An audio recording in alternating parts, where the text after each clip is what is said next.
Shalom Bapak Ibu semuanya. Apa kabarnya Bapak Ibu? Saya percaya semua kita yang hari ini menonton video ini, bahkan kita beribadah online, saya percaya semua dalam keadaan baik dan sehat. Sebab itu mari sama-sama kita bersyukur kepada Tuhan. Dan saya ucapkan selamat Tahun Baru Imlek, Gongsi Pacai, biarlah Tuhan memberkati setiap kita yang merayakannya. Dan malam hari ini, bahkan hari ini, kita akan memuji dan menyembah Dia. Mari kita sama-sama datang ke hadiratnya dengan ucapan syukur kita. Karena apa? Karena Tuhan Yesus begitu baik bagi setiap kita. Kalau kita boleh ada sampai saat ini, semua karena anugerah dan kasih karunia-Nya. Mari satukan hati untuk kita berdoa bersama-sama.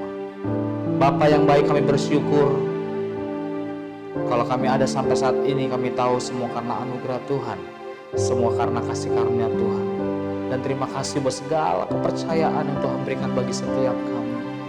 Baik itu dalam pekerjaan kami, baik itu dalam bisnis kami, baik itu dalam pelayanan kami, bahkan semua yang Tuhan percayakan, baik itu keluarga kami. Kami tahu Tuhan, semua karena anugerah Tuhan, semuanya datang daripada Tuhan. Dan kami mau bersyukur hari ini karena Tuhan selalu terus memberikan kami kasih karunia-Mu yang begitu besar. Terima kasih Bapa. Kau Allah yang setia, Bapa yang mulia, kasih-Mu besar Tuhan. Kau pulihkan setiap kami, Kau pulihkan hidupku. Kaulah harapanku,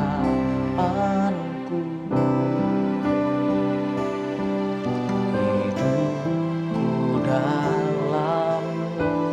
Terima kasih ya Tuhan. Terima kasih Tuhan. Kau selamatkan hidupku.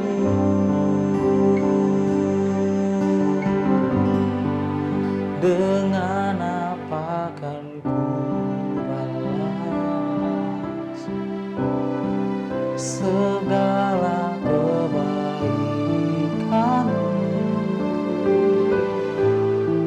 Segenap hatiku menyembah-Mu Yesus. Ku bersyukur padamu. Dengan apa kan ku balas segala kebaikan-Mu? Segenap hatiku menyembah Yesus. Ku bersyukur padamu. Katakan selamanya, selamanya.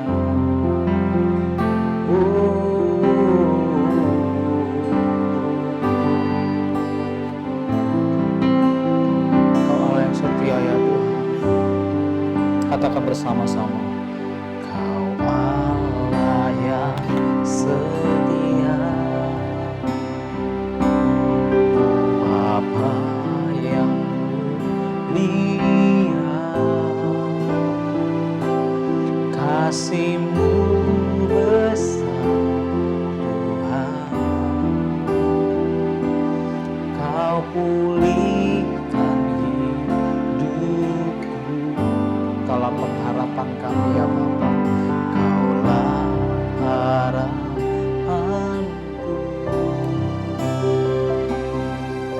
hidupku dalam. Thank you Jesus. Terima kasih Tuhan. Kau selamatkan kami, Kau selamatkan hidupku. Dengan apa kan ku balas segala kebaikan-Mu?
Engkau begitu baik.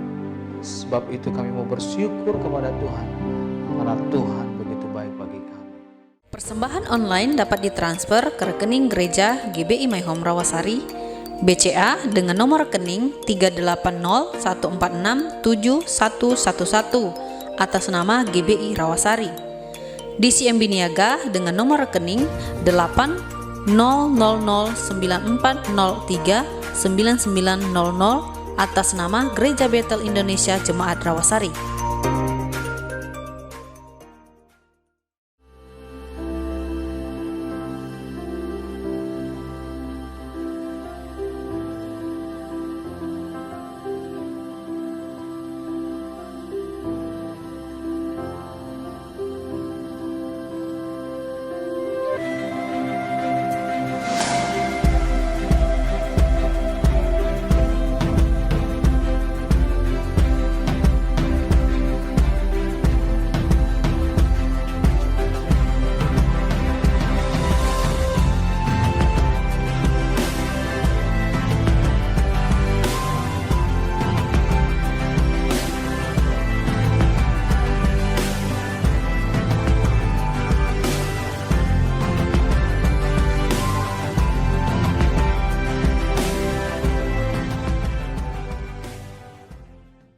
Siapkan hati kami untuk mendengarkan kebenaran firman-Mu.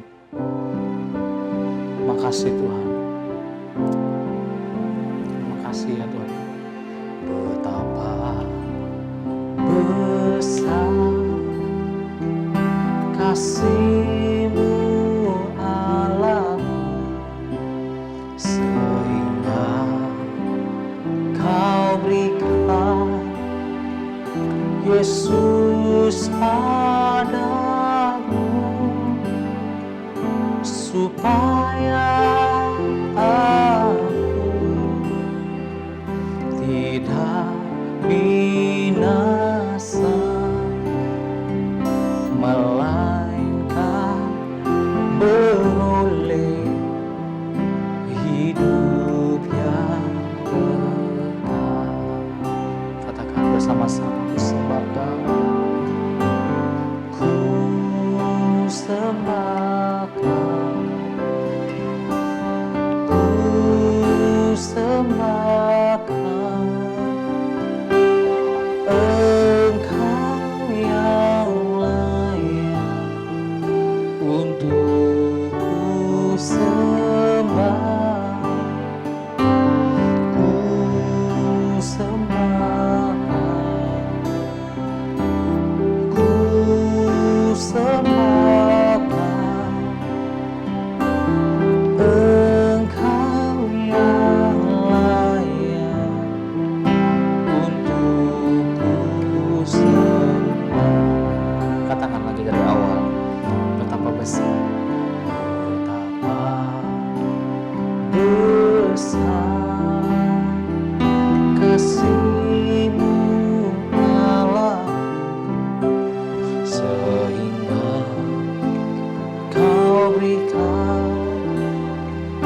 Yesus padaku, supaya aku tidak binasa, melainkan beroleh hidup yang kekal. Ku sembah Kau ya Tuhan. Ku sembah Kau,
我敬拜你，哦，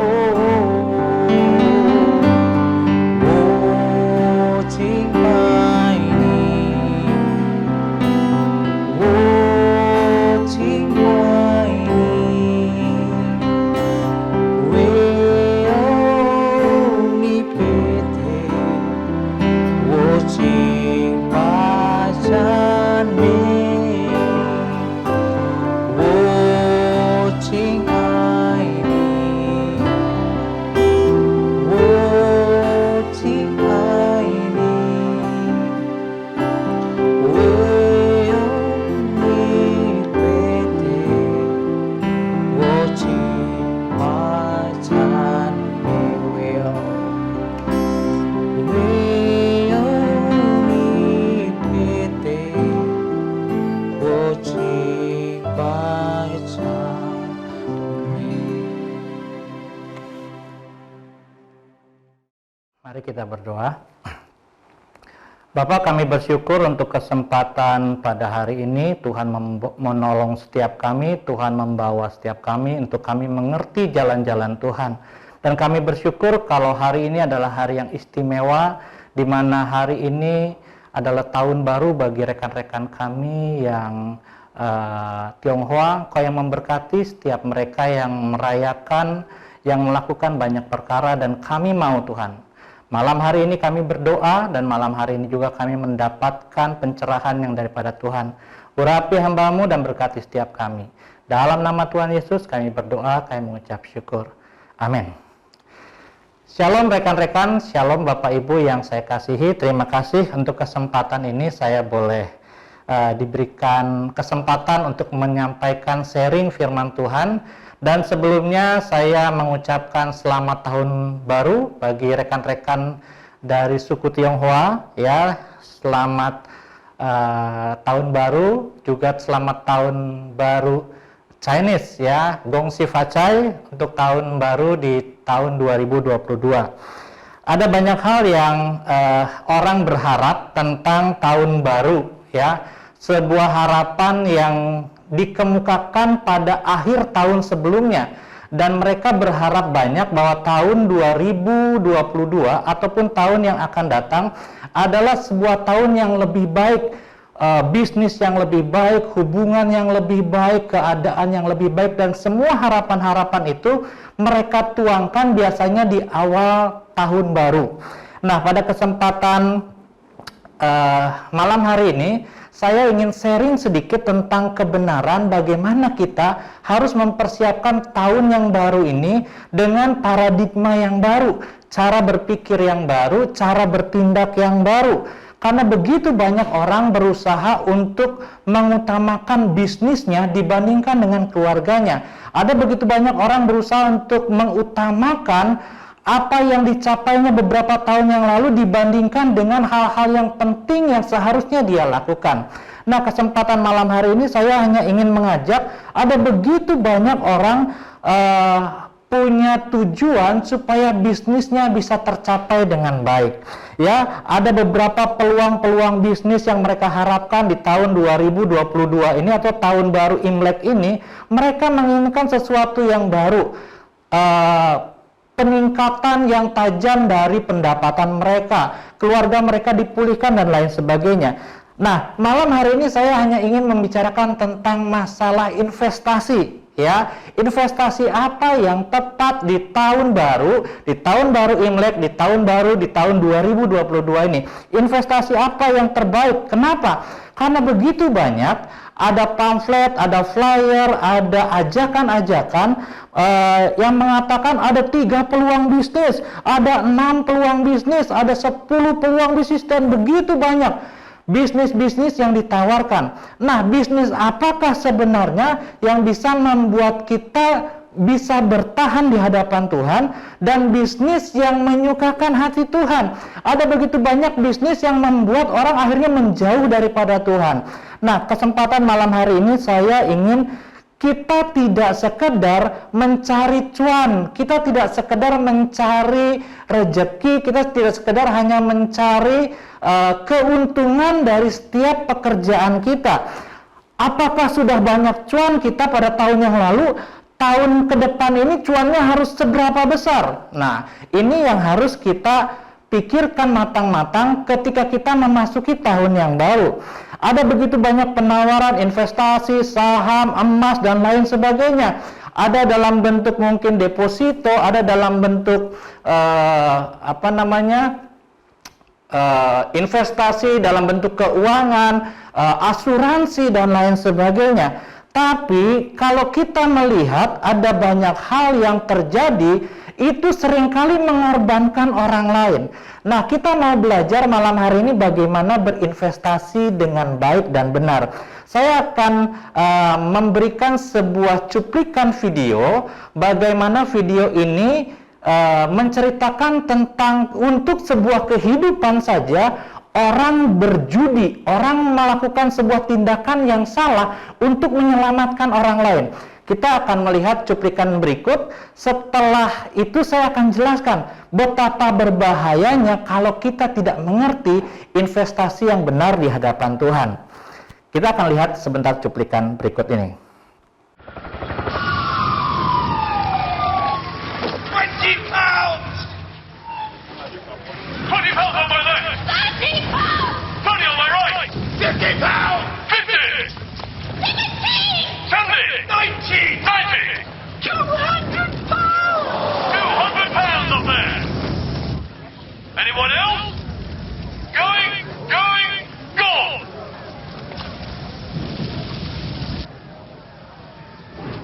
210!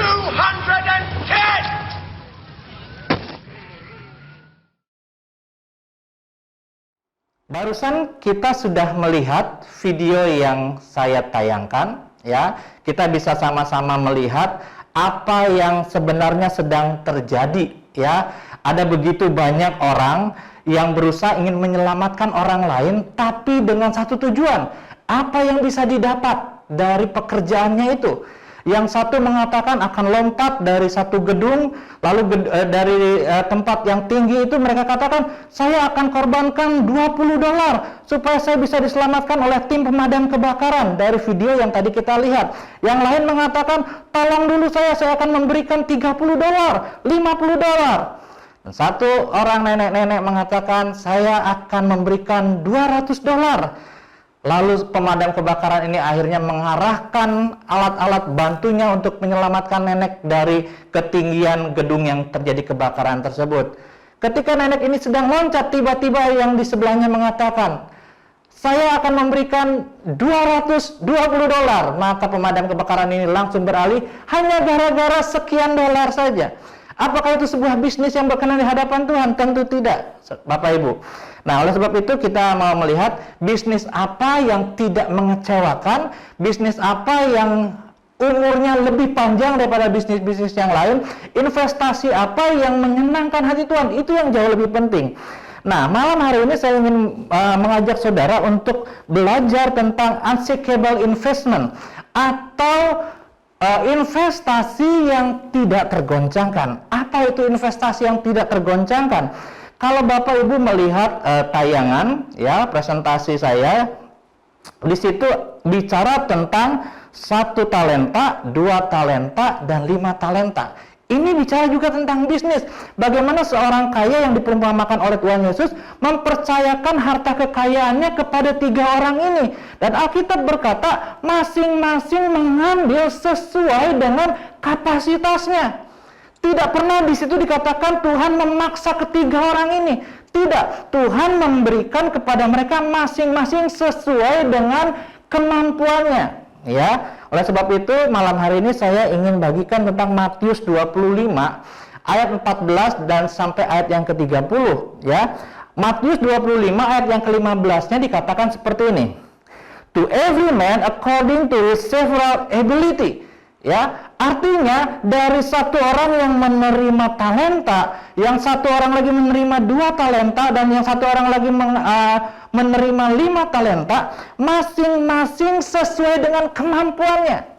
Artinya yang 5 talenta berpikir bahwa dia memang mampu untuk menggerakkan dana atau investasi yang 5 talenta itu. Begitu pula yang 2 talenta dan 1 talenta. Permasalahannya sekarang bagaimana kita menjalankan talenta tersebut. Semua orang punya talenta, minimal 1 talenta. Dan jangan lupa, 1 talenta itu nilainya luar biasa. Kita kembali kepada Matius pasal yang ke-25 ayat yang ke-14 tadi, ya, tentang perumpamaan talenta. Nah, di sini dikatakan tentang hal yang sangat luar biasa. Perhitungannya sangat clear, ya. Yuk, kita sama-sama, Bapak Ibu, rekan-rekan semua, bro and sis yang ada di rumah, buka handphonenya, bukan untuk membaca WhatsApp atau media sosial yang lainnya, tapi buka Alkitab dan buka kalkulator. Nah, saya perlu Bapak Ibu buka kalkulator pada kesempatan malam hari ini. Kita buka kalkulator, lalu kita mulai mau menghitung. Kira-kira orang yang dikasih 5 talenta ini pasti besarnya luar biasa.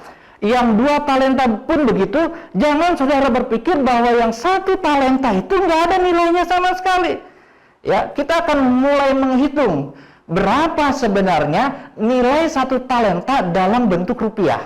Ya, nah yang pertama dikatakan oleh firman Tuhan, 1 orang mendapatkan 1 talenta sesuai dengan kemampuannya, sesuai dengan kesepakatan yang dilakukan oleh orang ini.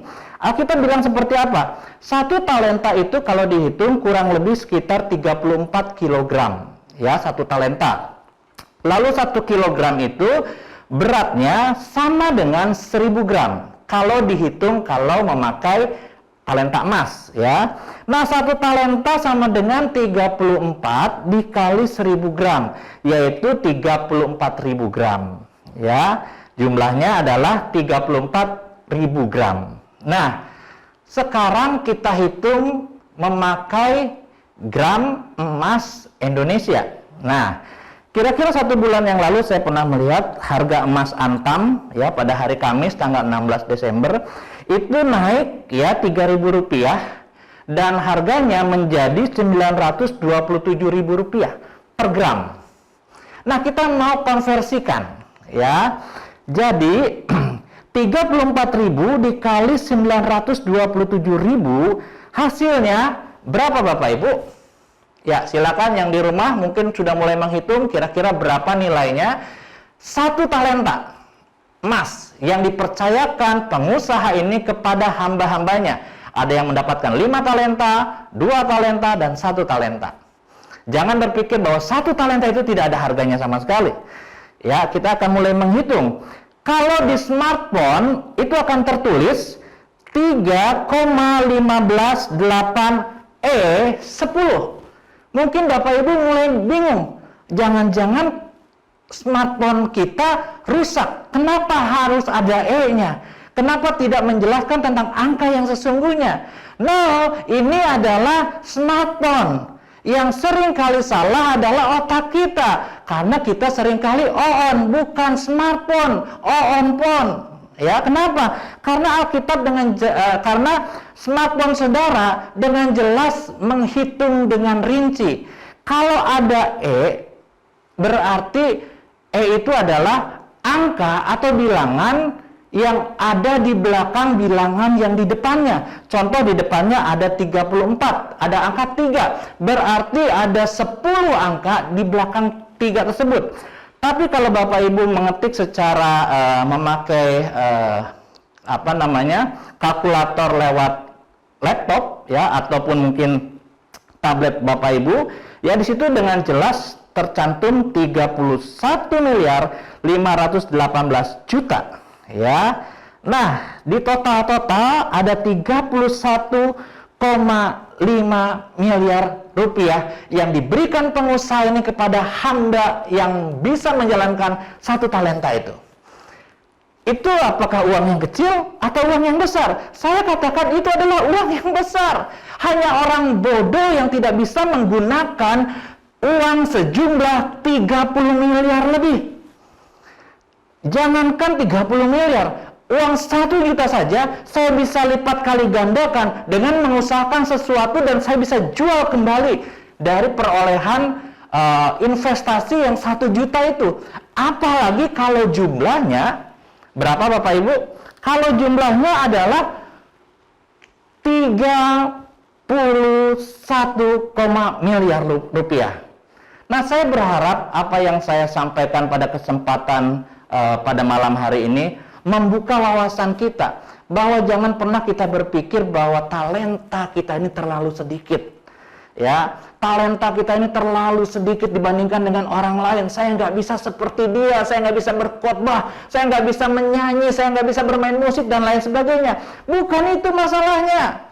Masalahnya adalah bagaimana kita bisa mengolah talenta ini yang Tuhan percayakan kepada saudara dan saya. Itu lebih penting dibandingkan dengan jumlahnya. Kalau saja 5 talenta ini mendapatkan 5 kali 31 miliar, ya, sekitar 15 miliar rupiah yang dia dapatkan. 31 miliar saja sudah begitu besar. Hanya orang bodoh yang tidak bisa memanfaatkan dana sebesar itu. Dan saya mau katakan, hanya orang bodoh yang tidak bisa memakai dirinya sendiri untuk melayani Tuhan, memaksimalkan dirinya sendiri untuk melayani Tuhan. Hanya orang bodoh saja. Oleh sebab itu saya berkata sekali lagi, ayo setiap kita di tempat ini pakai kesempatan yang ada, talenta yang ada, potensi yang ada, maksimalkan untuk pekerjaan Tuhan. Kenapa? Karena semua bisa hancur dan lenyap, tapi pekerjaan Tuhan, kerajaan Tuhan itu tinggal tetap.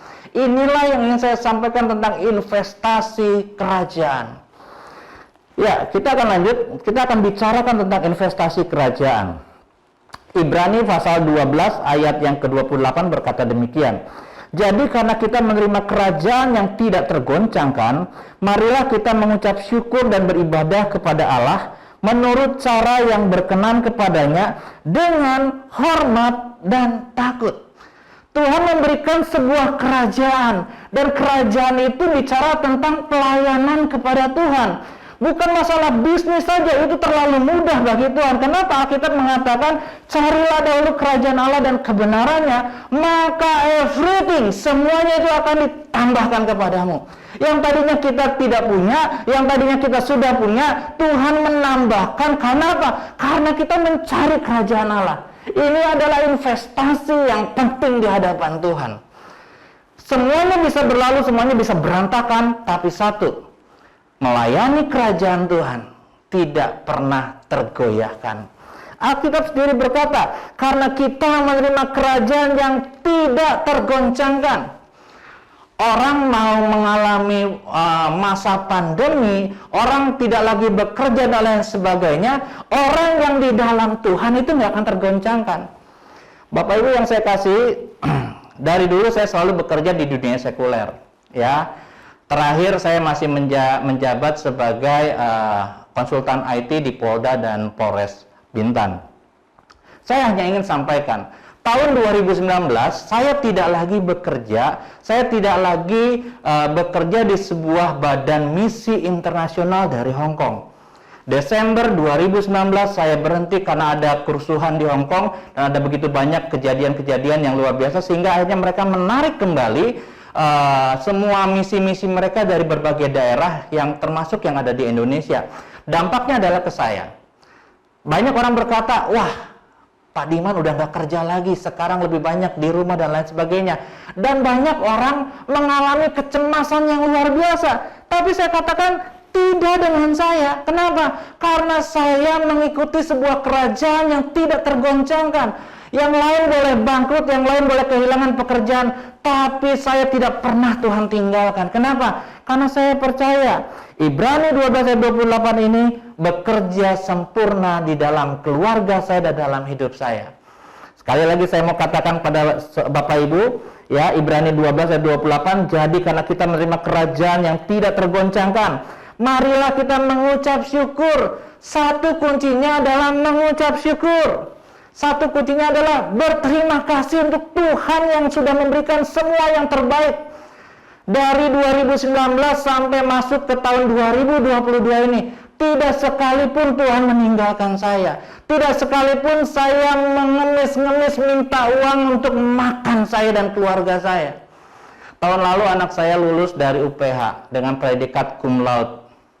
Apakah semuanya karena jerih lelah saya? Sama sekali tidak. Dia kuliah dapat beasiswa, semuanya ditanggung. Dan saya mau katakan, Tuhan itu sungguh amat baik, dan saya selalu katakan, Tuhan, saya bersyukur untuk semua perbuatan dan kejayaan dari Tuhan itu dahsyat bagi saya.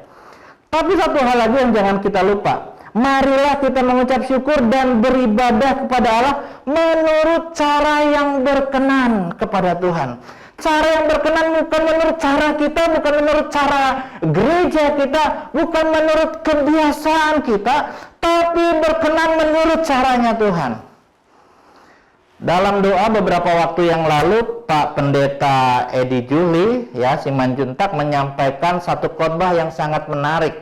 Dia tidak terbiasa dengan seorang WL ataupun mungkin pengkhotbah atau apapun juga tugasnya, kalau memakai pakaian yang agak-agak ketat.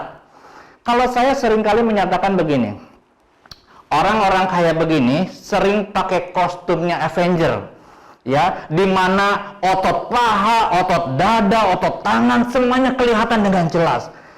Dan bukan Pak Edi saja yang tidak bisa menerima dalam tanda kutip kondisi-kondisi seperti itu, saya juga nggak bisa menerima.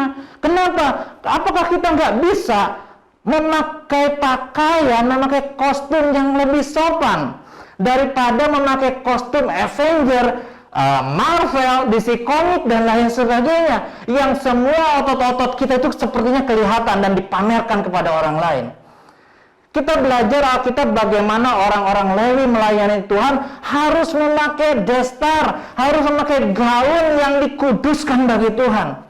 Tidak boleh terlihat auratnya.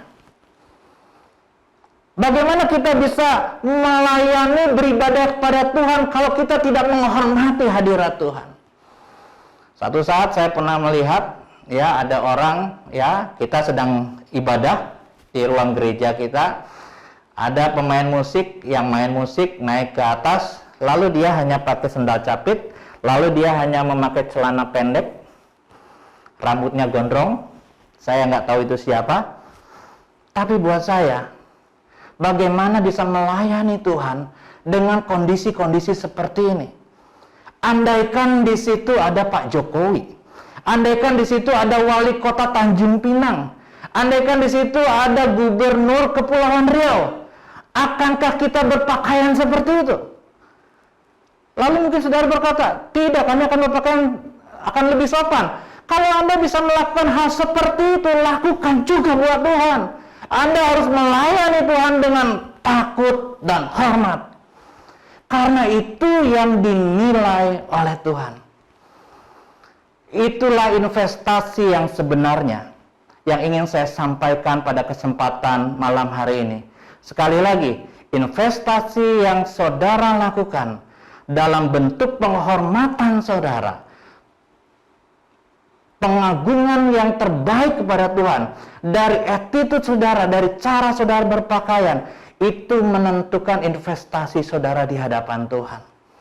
Sekali lagi saya katakan, saya tidak menyindir siapapun juga, tapi tahun 2022 ini, mari kita berubah, menginvestasikan yang terbaik yang Tuhan kehendaki. Apa? Waktu kita, keluarga kita, pekerjaan kita, dan lakukanlah yang terbaik. Saya percaya tahun 2022 ini kita akan berinvestasi buat Tuhan, dan investasi kita bukanlah investasi yang ecek-ecek, tapi investasi kita kepada Tuhan adalah menghormati Tuhan, mengagungkan Tuhan dalam pelayanan kita, dan memuliakan Tuhan. Tuhan memberkati saudara dan saya. Mari kita berdoa. Bapak, terima kasih untuk kesempatan malam hari ini. Tuhan memberkati setiap kami. Biarlah kami, Tuhan, memasuki tahun yang baru. Ada paradigma yang baru, ada cara kehidupan yang baru, cara pandang yang baru, perilaku yang baru, attitude yang baru yang berkenan di hati Tuhan. Dan kami mau melayani Tuhan, beribadah kepada Tuhan dengan hormat dan takut akan Tuhan. Bukan karena ingin dipuji, bukan karena harus melayani karena ada gembala dan lain sebagainya, tapi karena hormat kami kepada Tuhan. Itu adalah investasi kami, Tuhan, di tahun 2022 ini. Terima kasih Bapak untuk kasih setiamu. Dalam nama Tuhan Yesus, kami berdoa, kami mengucap syukur. Amin. Bapak Ibu dikasih Tuhan, mari angkat kedua tanganmu sesuai dengan amanat agung dari Tuhan Yesus Kristus. Karena itu pergilah, jadikanlah keluarga besarmu, orang-orang yang kau kasihi, sahabat-sahabatmu dan rekan-rekan kerjamu menjadi murid Tuhan Yesus. Bapak Ibu Saudara sekalian, terimalah kuasa dari Allah Bapa yang Maha Kuasa, kuasa kebangkitan dari Tuhan Yesus Kristus, pertolongan penghiburan dari Roh Kudus, mulai dari pagi hari ini sampai selama-lamanya. Kita yang percaya sama-sama katakan amin.